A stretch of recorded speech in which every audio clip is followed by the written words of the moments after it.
अब हम बात करेंगे क्वेश्चन नंबर 6 पर। न्यूमेरिकल नंबर 6 क्या कहता है?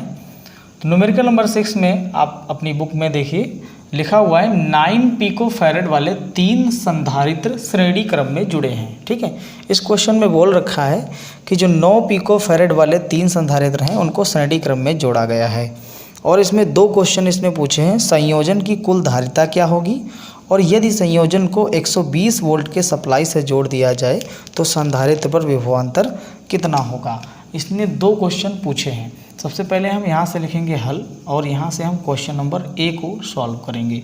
तो क्वेश्चन नंबर ए हमारा क्या कहता है, कुल धारिता।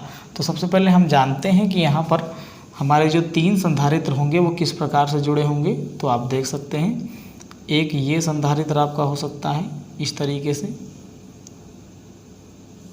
एक ये आपका हो सकता है इस तरीके से, और एक ये आपका हो गया इस तरीके से। तो आपके 3 संधारित्र इस तरीके से एक दूसरे से जुड़े हो सकते हैं।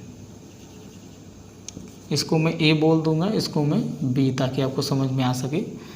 ये जो धारिता है इसकी धारिता क्या हो जाएगी C1, इसकी धारिता क्या हो जाएगी C2, और इसकी कैपेसिटी की बात करूंगा मैं तो आ जाएगी C3।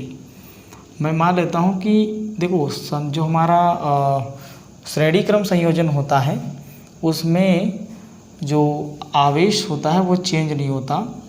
Q यहाँ भी होगा, Q यहाँ भी होगा, Q यहाँ भी होगा, और जो हमारा विभवांतर है वो चेंज होता रहता है। तो कुल मिला के इसके बीच V1, इसके बीच V2 और इसके बाद बीच में V3 मान लेता हूँ। अब हम यहाँ पर इसकी शुरुआत करेंगे कि किस प्रकार से हमें क्वेश्चन को लगाना है। तो क्वेश्चन को लगाने के लिए देख लेते हैं किस प्रकार से हम क्वेश्चन को सॉल्व करेंगे।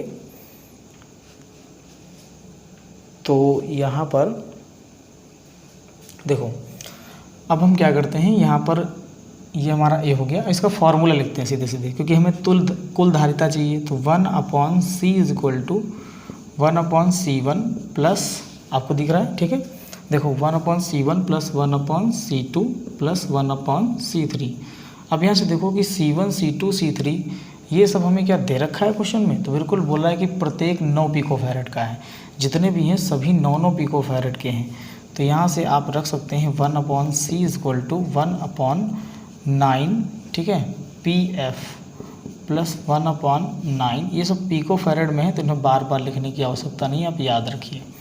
अब ध्यान से देखो, यहाँ पर LCM 9 मिल रहा है और ये जुड़ जाएंगे ऊपर। जब नीचे का एक जैसा होता है तो ऊपर की संख्याएं जुड़ जाती हैं, उनमें कोई परिवर्तन नहीं होता। तो सीधे सीधे कितना हो जाएगा, 3 हो जाएगा। यहाँ से क्या करेंगे, 3 एक कम 3 और 3 तरीका 9। यहाँ से सॉल्व कर लिया तो हमारा C बराबर निकल के आएगा 3 पिको फैरेड। हमने C का मान निकाल दिया, यानी पहला आंसर हमारा आ चुका है। ठीक है, तो चलिए अब हम इसी क्वेश्चन के बी पॉइंट को देख लेते हैं। क्वेश्चन नंबर बी पॉइंट में क्या बोला था कि 120 वोल्ट की सप्लाई से जोड़ने पर विभवांतर ज्ञात कीजिए। तो 120 वोल्ट तक की सप्लाई से जोड़ेंगे, यानी कि इसमें अब आवेश कितना प्रवाहित होगा। तो इसमें अब 120 वोल्ट का विभवांतर लगने से 120 कूलाम का आवेश प्रवाहित होगा। तो यहाँ पर क्या करेंगे, हम लिख देंगे यहाँ पे V is equal to Q/C। तो यहाँ से आप लिख सकते हो कि V is equal to Q। तो Q की जगह पे आप लिख सकते हो 120 और C की जगह पे आपने क्या निकाला है 3 पिको फैरेड। यहाँ से आप इसको डिवाइड कर सकते हैं, यहाँ से डिवाइड करेंगे तो 3 चौके 12। ठीक है, तो V बराबर आपका मिल जाएगा 40 वोल्ट, यानी कि जो विभव होगा वो आपका 40 वोल्ट होगा। यानी हम यहाँ से कह सकते हैं कि V1 बराबर V2 बराबर कितना, V3 बराबर कितना होगा 40 वोल्ट। जो हमारे जो 3 कैपेसिटर हैं तीनों का विभव क्या होगा, सेम होगा। ठीक है, तो अब हम डिस्कस करेंगे इसी चैप्टर के क्वेश्चन नंबर 7 पर, क्योंकि क्वेश्चन नंबर 6 पर हमने डिस्कस कर लिया है।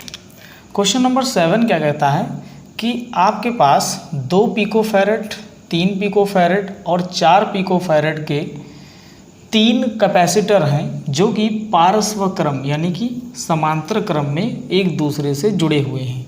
देखो समांतर क्रम में 3 कैपेसिटर मैंने जोड़ लिए हैं, C1, C2 और C3, इनकी धारिताएं हो गई। इन तीनों के बीच जो विभवांतर प्रवाहित होगा वो क्या होगा, V। ठीक है, तीनों के बीच में विभवांतर कितना होगा, V होगा। पहले का मैं चार्ज मान लेता हूँ Q1, दूसरे पे चार्ज मैं Q2 और तीसरे पे चार्ज है Q3। ठीक है, और आपको जो है A और B के मध्य कुल धारिता ज्ञात करनी है A पॉइंट में। तो सबसे पहले हम A को हल कर लेते हैं, यहाँ पर लिखेंगे हल, और सबसे पहले हम A को देखेंगे। तो A पॉइंट हमारा क्या कहता है, कुल धारिता। अच्छा, ये समांतर क्रम में जुड़े हैं तो समांतर क्रम की कुल धारिता के लिए फॉर्मूला हमने बताया था। ठीक है, आप अगर चैप्टर 2 नहीं पढ़े तो आप चैप्टर 2 पढ़ लें। इसका फॉर्मूला होता है C बराबर C1 plus C2 plus C3। बहुत ही सिंपल है। ठीक है, C1 कितना है 2 पिकोफैरेड है और C3 कितना है 3 पिकोफैरेड है और ये 4 पिकोफैरेड है। तो अंत में इनको जोड़ करके क्या मिलेगा हमें, 4 3 7 7 2 9 पिकोफैरेड। ठीक है, तो 9 पिकोफैरेड आपकी कुल धारिता आ गई, यानी कि आंसर हमारा पहला मिल चुका है 9 पिकोफैरेड। या फिर इसे आप 9 × 10⁻12 फैरेड भी कह सकते हैं। चाहे तो आप फैरेड में लिखिए आंसर और चाहे तो आप पिकोफैरेड में लिखिए आंसर। चलिए अब हम इसी का क्वेश्चन नंबर बी कर लेते हैं। बी वाले में क्या पूछा था, 100 वोल्ट की सप्लाई पर आवेश कितना होगा। यानी कि यहाँ पर आपको V = 100 वोल्ट उसने दे रखा है, और जब V आपको पता है तो आपको Q1 निकालने में कोई दिक्कत नहीं होगी। तो Q1 = हो जाएगा C1V, क्योंकि V तो एक ही जैसा रहेगा बट C1 C2 तो अलग अलग हैं। तो यहाँ पर क्या करेंगे, C1V हो जाएगा। C1 का मान रखेंगे तो आएगा आपका कितना, C1 कितना दिया था 2 पिकोफैरेड। तो 2 × 10⁻12, क्योंकि इसे हम फैरेड में करेंगे, क्योंकि ये वोल्ट में दिया है इसलिए इसको फैरेड में करना पड़ेगा, और ये हो जाएगा 100। ठीक है, यहाँ से मैं इसे सॉल्व कर लेता हूँ, सीधे ही सॉल्व कर देता हूँ। तो कितना आएगा देखो, 2 × यहाँ 12 है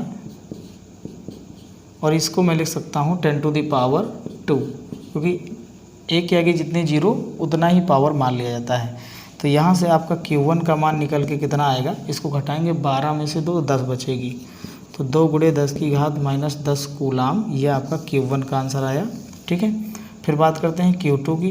तो Q2 आपका क्या निकलेगा, मैं थोड़ा शॉर्ट सॉल्व कर रहा हूँ, समझने का प्रयास करना। ठीक है, C2 का मान रखेंगे कितना, 3 × 10⁻12, और इसका वैल्यू कितना होगा, तो इसका होगा V का मान है आपका 100 वोल्ट। तो यहाँ से 2 सीधे सीधे घट रहा है, तो 3 × क्या हो जाएगा, ये हो जाएगा 3 × 10⁻−10 कूलाम। ठीक है, ये आपका Q2 आ गया।